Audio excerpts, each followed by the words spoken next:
Shalom, shalom. First and foremost, I want to give all praise and glory honor to Yahweh, Bahashem, Yahweh Shai, Bahashem, Kakodash. I want to give double honor to the Apostle Great Millstone, who rule well and teach well. I want to give a mighty shalom now that Akim and Aqua out here staying rooted in his faith, day in and day out, pushing the will of the Lord. All right. This is the brother Iowa from Gear, Branch of Great Millstone, coming back at it again with Lord willing, another edifying video. And today, we're going to be going into judgment. Judgment for Edom. Amos 1:11 to begin. It says, "Thus saith the Lord, for 3 transgressions of Edom, and for 4, I will not turn away the punishment thereof, because he did pursue his brother with the sword, and did cast off all pity, and his anger did tear perpetually, and he kept his wrath forever." Right, so we all know back in Genesis where he said, "I will mourn for my father," but then he pretty much said he will hunt his brother down, right? And that's what he did, man. He stuck to his word, and he did it over generations and generations, man. All right, we understand what was going on throughout the years, throughout the slave trades and different situations, man. And to this day, he's still doing things to pretty much oppress his own brother. All right, we're gonna go to Obadiah, and then we're gonna hit Ezekiel. Okay.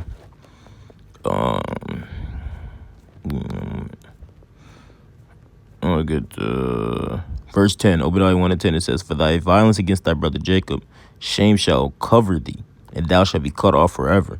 All right, so this is the Lord pretty much saying what's going to happen to you, man. Shame's going to cover you, and you're going to get destroyed forever. All right? I like it. I don't want to be honest so much. That this is what's going to happen. The Lord promised these things. Do we not know that what the Lord said was going to happen is going to be done because he's the man of his word? All right. It says, verse 15 going down, it says, "For the day of the Lord is near upon all the heathen. As thou hast done, it shall be done unto thee. Thy reward shall return upon their own head." Did he not say, fill into the cup double? All right. So those evil works that they've done, fill it to them to do the same thing to them, man. And he said, fill into the cup double. And he said, without, let me get it. Matter of fact.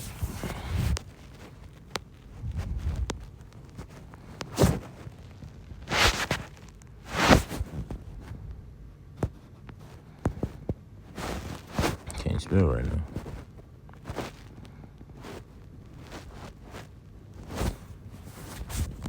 All right, there's in Revelations. Yep, here we go. Verse 6, Revelation 18:6, it says, "Reward her even as she rewarded you, and double unto her double according to her works, and the cup which she had filled to her double. How much if she glorified herself and lived deliciously?" Right? She lived deliciously off of who? Off of us, man. Off of our hard work, off of our blood, sweat, and tears, man. All right? This nation was literally built off the back of the Israelites. It says, "So much torment and sorrow give her, for she saith in her heart and her mind, I sit a queen and am no widow, and shall see no sorrow." America's never been touched. That's why it says, old virgin daughter of Babylon, because they've never been touched. All right. They put out so much evilness, but nothing's ever been returned upon their own head. But why is that? Because of what the Lord says. What did he say about Cain? He said he was going to be a vagabond and thief, and he said nobody touch his hair. Roughly paraphrasing, it's going to be the Lord's doing. It says verse 8, "Therefore shall her plagues come in one day, death and mourning and famine, and she shall be utterly burnt with fire. For strong is the Lord Yahweh who judgeth her." All right. So this is what's coming to Esau, Edom, and their nation, man. All right. This is what's coming to this. What's it called? Virgin daughter Babylon, man. Because you have to realize all the wickedness she has done. The Lord said it has reached to the heavens, man. It's like a RICO case. However, all her foul is huge. Her foul is everywhere, man. And she's continue to push evil, continue to push wickedness, continue to oppress Israel, man. All right. Let's go to the book of Ezekiel 35. Because this whole chapter is very spiritual. We're going to start from the top and go all the way down, Lord willing. It says, Ezekiel 35:1, "Moreover, the word of the Lord came unto me, saying, Son of man, set thy face against Balseir and prophesy against it. Right? Is that not what we're doing? Is that not what we're doing? Setting our face against Mount Seir, going into the highways and byways and prophesying against it, man. Breaking this place down spiritually through the word. All right. It says, and saying to it, thus says the Lord Yahweh, behold, O Mount Seir, I am against thee, and I will stretch out my hand against thee. But I thought the Lord's for everyone. I thought the Lord didn't hate anyone. But did not the Lord say, I have loved Jacob and Esau have I hated? All right. It says, I will stretch out my hand against thee, and I will make thee most desolate. He continues to tell you in different scriptures that you're going to be made desolate. You're going to be destroyed forever, man. All right. And back in that Obadiah, in the last verse, it goes into, well, the verse before last, goes into how it says, and Jacob for a flame, and Joseph for a fire, and Esau for stubble. Or if you paraphrase, it says, I will lay thy cities waste, and thou shalt be desolate, and thou shalt know that I am the Lord. All right, because you keep saying that there is no Lord, man. You keep trying to get rid of the Lord. You're trying to be the Lord. All right, but it's not going to happen. It says verse 5, because thou hast had a perpetual hatred and hast shed the blood of the children of Israel by the force of the sword in the time of their calamity and the time that their iniquity had an end, right? So when things were supposed to go back to being good, you continue to further the affliction. You could turn you to try to put us in different traps to make us continue to go off. All right. But then you want to act all blameless like you didn't set it up for us to go off, man. It says verse 6, therefore, as I live, saith the Lord Yahweh, I will prepare thee unto blood, and blood shall pursue thee. Like it. It says, I prepare thee unto blood, and blood shall pursue thee. Why? Why is blood going to pursue you, man? Just like Cain and Abel, man. He said, your brother blood crieth for thee. All right? That's the only way to make recompense.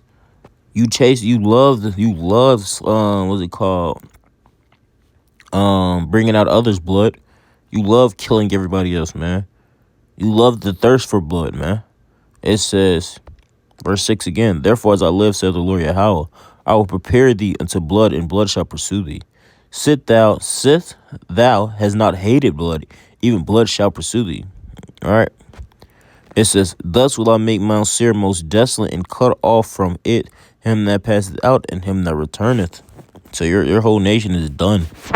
This is verse 8, and I will fill his mountain with his slain men, and thy hills and thy valleys, and all thy rivers shall they fall that are slain with the sword.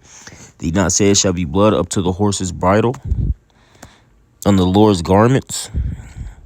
So he's coming back. He's not coming back to meet thee as a man. He's coming back in thy full glory for what you did to him and what you did to his people. You have to pay, man. And that time is surely creeping up, and you feel it. You feel it. You feel it on your neck. That's why you're moving in distress now. You're moving with a little more haste. But even though you're moving with haste, you're only playing to the Lord's cards, man. You're just a pawn. All right. It says verse 9, I will make thee perpetual desolation, and thy city shall not return, and ye shall know that I am the Lord. Your city's going to be done. It says America's going to be a forever smoke, just like Sodom and Gomorrah, as a testimony to what have happened here. In verse 10, it says, because thou hast said, these two nations and these two countries shall be mine. We understand that's the southern and the northern kingdom, right?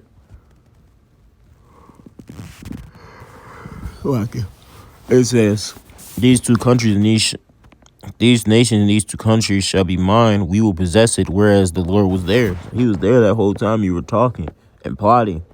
All right, plotting against Israel. That Psalms. It says, therefore, as I live, says the Lord Yahweh, I will even do according to thine anger and according to thine envy, which thou hast used out of thy hatred against them. So all that wickedness you was cooking up and scheming, the Lord's going to do right back to you, but way worse. All right. And it says, and I will make myself known among them when I have judged thee. And thou shalt know that I am the Lord, and that I have heard all that blasphemies which thou hast spoken against the mountain of Israel. So the things that you were saying about his people and doing his people, and things that you're saying about him. It says, saying they are laid desolate, they are given us to consume. All right. We're the Lord's people. We're not your people. We're the apple of the Lord's eye. All right. You have to understand that. Did it not say, those who killed the man must be killed, or those that killed the sword must be killed with the sword? All right. Those that roughly paraphrase have a man in captivity must go into captivity. All right. It's balance, man. All the things that you did is gonna happen back into you, man. All of those crafty things that you made in order to get rid of us, it's just gonna get rid of you. All right. Verse 13, thus with your mouth you have boasted against me, and have multiplied your words against me. I have heard them. Thus saith the Lord Yahweh, when the whole earth rejoice, I will make thee desolate. So even the other heathens, yeah, they're gonna get it bad too, but they're not gonna get wiped out like you, because you were the head honcho of the whole organization.